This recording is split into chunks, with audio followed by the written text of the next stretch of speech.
오늘의 말씀은 요한계시록 4장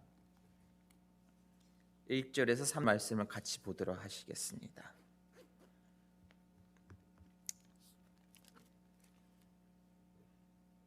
이 일 후에 내가 보니 하늘에 열린 문이 있는데 내가 들은 바 처음에 내게 말하던 나팔 소리 같은 그 음성이 이르되 이리로 올라오라. 이후에 마땅히 일어날 일들을 내가 내게 보이리라 하시더라.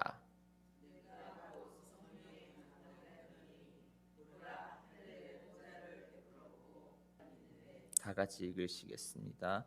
앉으신 이의 모양이 벽옥과 기계가 있어 보좌에 둘렀는데 그 모양이 녹보석 같더라. 아멘.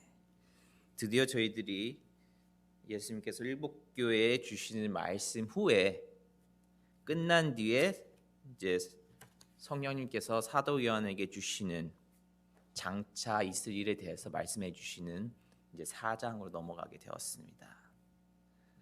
근데 이 말씀을 보면서 이런 생각이 듭니다.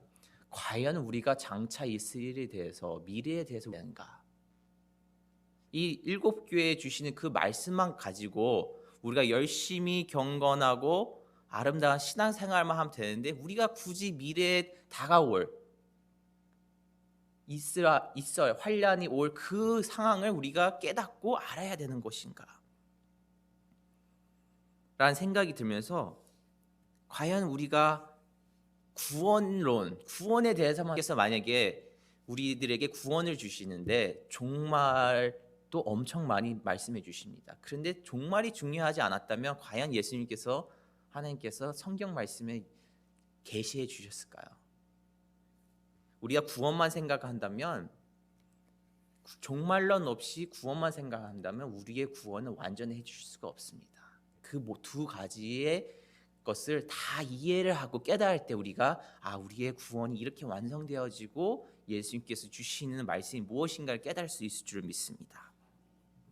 그렇기 때문에 이 4장과 5절 말씀에 나타내어 주는 이 천국에 대해서 표현해 주시는데 그게 얼마나 중요한지 모릅니다. 왜냐하면 이 종말을 통해서 우리가 어떤 신지 예수님께서 우리들에게 핵심을 주십니다.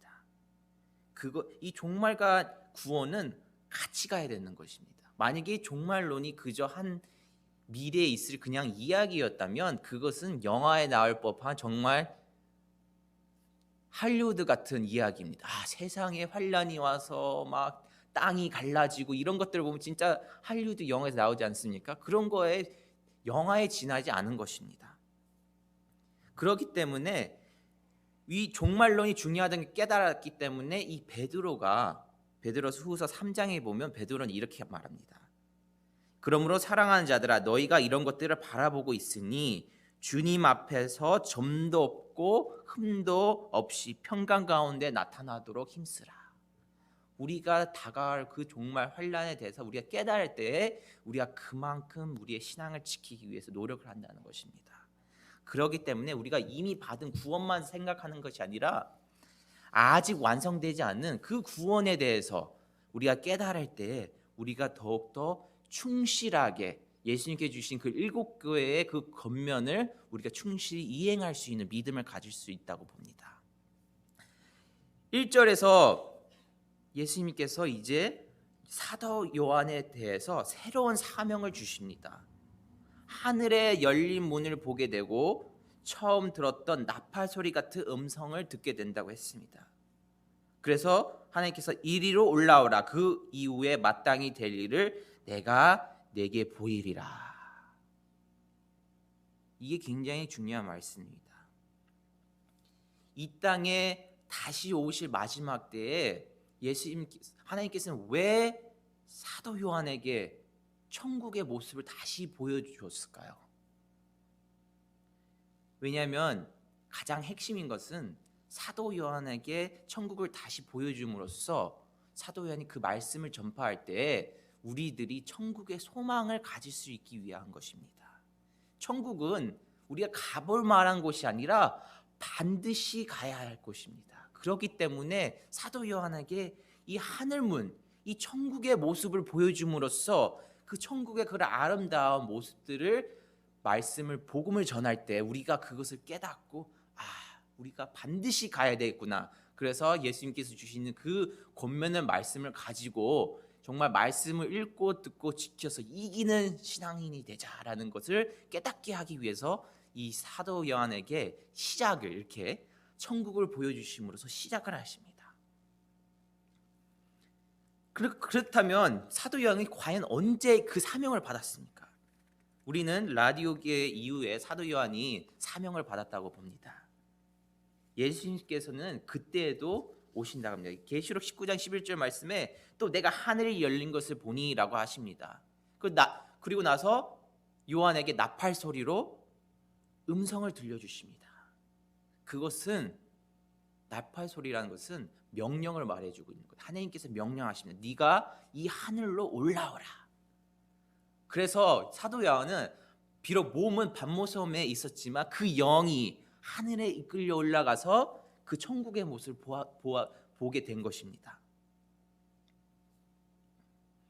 그래서 이 사명이 받은 내용은 하나님께서 사도 요한에게 준 내용이 바로 장차 될 대환란 때의 일을 보여주시는 것입니다. 반드시 속히 될 일, 장차 될 일. 그 말은 예수님이 오시기 전에 전 세계에 예수님을 믿는 사람들의 목숨을 빼앗아 간다는 것입니다. 큰 고통을 주신다는 것입니다. 예수님 믿는 사람들이 대부분이 나는 예수님을 믿었기 때문에 대환란을 피할 수가 있다라고 생각을 합니다. 하지만 그것은 어리석은 생각입니다. 분명히 성경에서는 그 환란 속에서 믿음으로 이길 힘을 주신다고 했습니다. 그 힘을 얻었을 때만 우리가 환란을 이길 수 있는, 그렇기 때문에 우리가 이기는 신앙인이 된다는 것입니다. 마태복음 24장 9절 말씀에 그때 사람들이 너희를 환란에 넘겨주겠으며 너희를 죽이리니 너희가 내 이름을 위하여 모든 민족에게 미움을 받으리라 라고 말씀해 주십니다. 또한 마태복음 24장 21절에서 22절 말씀에 보면 또 이런 말씀이 있습니다. 이는 그때에 큰 환란이 있겠음이라. 창세로부터 지금까지 일런 환란이 없었고 후에도 없으리라. 그 날들을 감하지 아니할 것이면 모든 육체가 구원을 얻지 못할 것이나 그러나 택하신 자들을 위하여 그 날을 감사하시리라 라고 말씀해 주고 계십니다. 이렇게 사도 요한에게 다가올 그 환란에서 말씀해 주시고 천국을 다시 보여주심으로써 우리가 왜 천국에 소망을 두어야 되는지 요한에게 가르쳐 주시고 깨닫게 해주셔서 요한이 다시 내려왔을 때 그 말씀을 전파할 수 있도록 해주십니다. 그런데 천국의 모습은 어떤 모습이었습니까? 2장에서 보니까 하늘로 이끌러 올라갔고 한 분이 보좌 앞에 안 계시고 또 앉으신 그분의 모습이 벽옥과 홍옥처럼 밝게 빛나고 그 보좌는 에메랄드처럼 무지개 빛으로 둘러싸여 있다고 했습니다. 하늘의 보좌, 그 보좌라는 것은 하나님이 앉아 계신 곳인데 하나님의 보좌라는 것은 천국을 말하는 거 있는 것입니다. 구약 성경에서도 보면 자주 나오는 그 성막이 천국을 보여주기 위한 것이라고 했습니다. 히브리서 8장 5절 말씀에 보면 저희가 섬기는 것은 하늘에 있는 것의 모형과 그림자라. 모세가 장막을 지으려 할 때에 지시하심을 어둠과 같으니 가라사대 삼가 모든 것을 산에서 내게 보이던 본을 쫓아 지으라 하셨느니라. 정말 이 천국은 말로 표현할 수가 없습니다. 말로 다 그 천국이 어떤 모양인지 표현할 수가 없습니다. 그렇기 때문에 바울은 그저 셋째 하늘을 내가 보았노라 라고 말하고 있고 또 계시록 20장, 21장, 22장 말씀에서는 우리가 하나님의 얼굴을 보게 된다고 말씀해 주십니다. 그렇기 때문에 예수님이 오실 때가 가까워질수록 우리가 기뻐해야 할 이유가 바로 여기에 있는 것입니다. 이 천국, 말로 표현할 수 없는 그 아름다운 곳과 또 우리가 다시 보실 그 예수님의 얼굴, 그것을 생각하면서 정말 우리가 이 천국에 소망을 둬야 되는구나 라고 생각하면서 기뻐해야 할 이유가 바로 여기 있는 것입니다. 그럼 보좌에 앉아 계신 하나님의 모습이 어땠습니까? 여기 3절에 보니까 이 보석으로 표현을 합니다. 왜 성경에서는 그런 천국의 모습과 하나님을 보석과 같이 표현을 했을까요? 그것은 앞서 말했듯이 말로 다 표현을 할 수가 없는데 이 세상에서 가장 귀한 것이 무엇입니까? 보석입니다. 그렇기 때문에 보석으로 그것을 표현함으로써 우리가 그것을 이해하고 쉽게 깨달을 수 있게 해주기 위해서 보석으로 표현을 했습니다. 그래서 우리가 그 보석을 표현했을 때 정말 우리가 목숨을 내놔도 아깝지 않구나. 정말 우리가 요즘 사람들 보면 보석에 환장한 사람들이 참 많습니다. 결혼할 때 보십시오. 이 다이아몬드 반지 큰 거 안 껴주면 결혼 안 하려고 합니다. 그런 것처럼 이 보석에 사람들이 얼마나 목숨을 거는지 모릅니다. 그런 것처럼 이 보석으로 하나님과 천국을 표현함으로써 우리가 그거에서의 정말 목숨을 다해서 그것을 가지기 위해서 지키는 신앙을 하기 위해서 그런 표현을 해주셨습니다. 이 벽옥이라는 이 보석은 하나님의 거룩하심을 나타내는 것입니다. 그래서 죄 없으신 거룩하신 하나님을 상징하는 것입니다. 이 홍보석은 하나님의 공의로움을 상징하고 있습니다. 그래서 죄를 반드시 심판하러 오실 하나님을 나타내고 있습니다.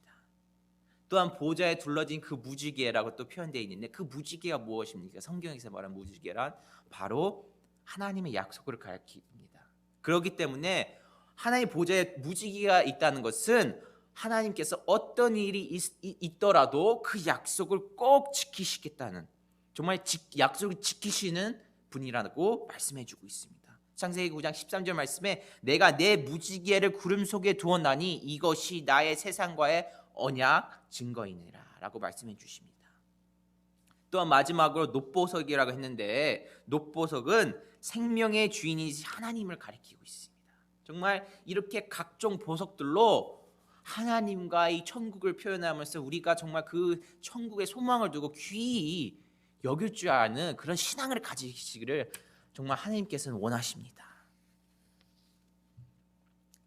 그렇게 하나님의 자리에 아름다운 모습을 나타내 주셨습니다. 요한의 이런 아름다운 정말 영광스러운 경험을 통해서 하나님의 정말 그 사랑과 선하시고 신실하시고 정말 그 성결스러운 그 장소들을 보여줌으로써 요한이 다시 왔을 때 정말 정말 우리가 천국의 소망을 두었으면 좋겠구나라고 요한이 복음을 전하고 간증할 수 있기를 원했습니다. 근데 요한이 그저 천국을 볼 수 있지 않았습니다. 성령께서 인도해 주셔서 천국에 올라가서 그 천국을 보았고 하나님을 만나 뵐 수 있었습니다. 그래서 그 하늘의 그 보좌를 하나님의 그 보좌와 천국을 표현해 줄 수 있었던 것입니다.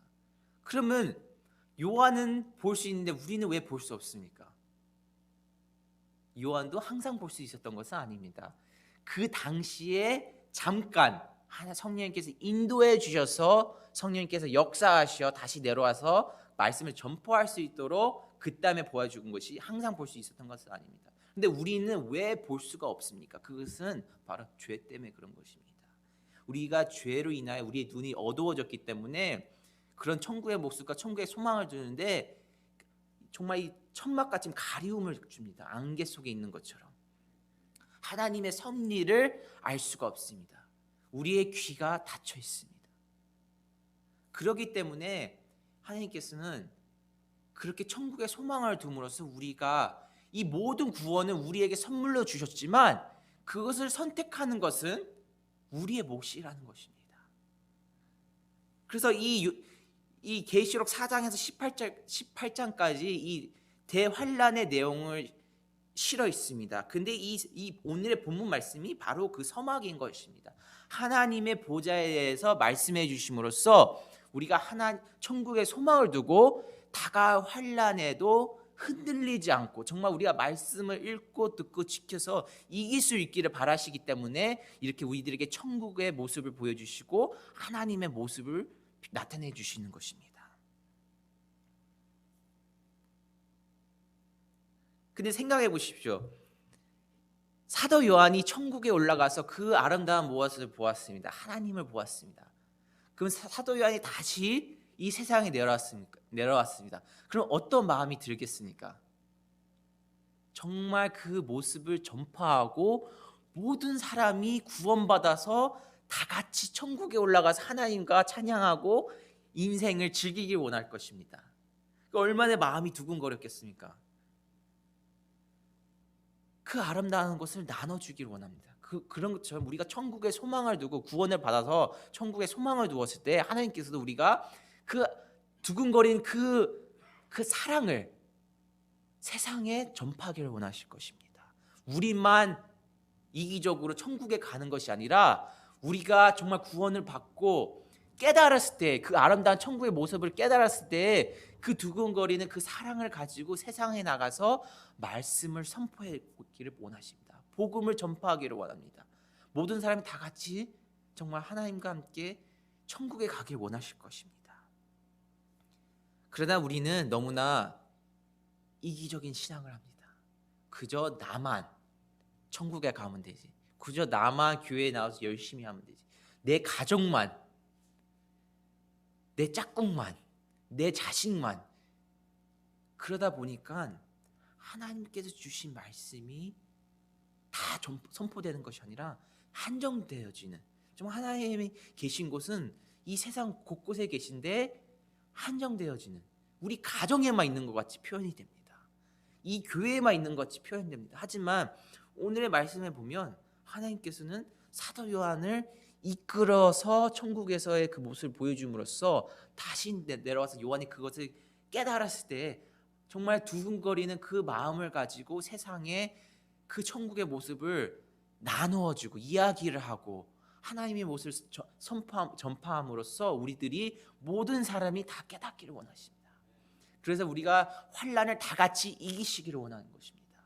그래서 여러분들이 정말 이 세상에 나갔을 때 정말 처음에 받으신 그 사랑을 다시 깨닫고 그 사랑을 깨달음으로써 귀가 열림으로써 말씀을 또 읽고 듣게 되고 또 말씀을 읽고 듣고 지키게 됨으로써 이기는 신앙이 되고 이기는 신앙이 됨으로써 우리가 천국에 소망을 두게 되고 천국의 모습을 깨닫게 됨으로써 우리들이 정말 이 세상에 나갔을 때 말씀을 복음만 들고 나가서 예수님의 사랑을 선포할 수 있는 정말 그런 아름다운 신앙이 될 수 있도록 노력하시는 성령님이 되시길 주님의 이름으로 축원합니다.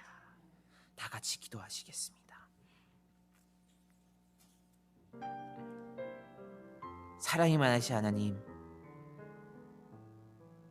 정말 그 놀랍고 존귀하신 주님, 저희들이 비록 죄에 인하여 저희들이 눈이 어두워지고 주님의 말씀을 듣게 되지 못했습니다. 하지만 정말 저희들이 주님의 정말 그 대속되신 십자가의 그 피 흘리신 그 보혈을 통해서 우리의 죄가 사하야 되었고, 그러므로써 저희들이 정말 그 놀라운 주님의 섭리를 깨닫게 되었습니다. 우리들만 주님의 그 아름다운 천국의 모습을 간직하는 것이 아니라 우리 자신들만 정말 주님의 사랑을 받는 것이 아니라 우리 자신을 통해서 그리스도의 향기가 나기를 바랍니다. 우리들의 모습을 통해서 천국의 모습을 나타내기를 원합니다. 정말 우리들을 통해서 예수님의 말씀이 선포되어지고 모든 사람들이 예수님의 사랑을 깨닫고 은혜 속에 살아가기를 원합니다. 이기적인 신앙을 하지 않게 해 주옵시고 정말 사랑을 나눌 줄 아는 주님께 주신 그 계명이 무엇입니까? 정말 하나님을 사랑하고 내 이웃을 내 몸과 같이 사랑해야 하는데 오직 하나님만 사랑하고 내 이웃을 사랑하지 않습니다. 주님, 저희들의 그 죄를, 이기적인 신앙을 용서하여 주옵시고 정말 주님을 사랑한 것처럼 내 이웃들도 사랑하게 허락하여 주시옵소서. 이 시간 주여 삼창하심으로써 저희들의 정말 신앙을 다시 되돌아보고 주님의 사랑을 깨닫고 주님의 사랑을 나눌 수 있는 성도들이 될 수 있도록 다 같이 주여 삼창하심으로 기도를 시작하도록 하겠습니다. 주여, 주여,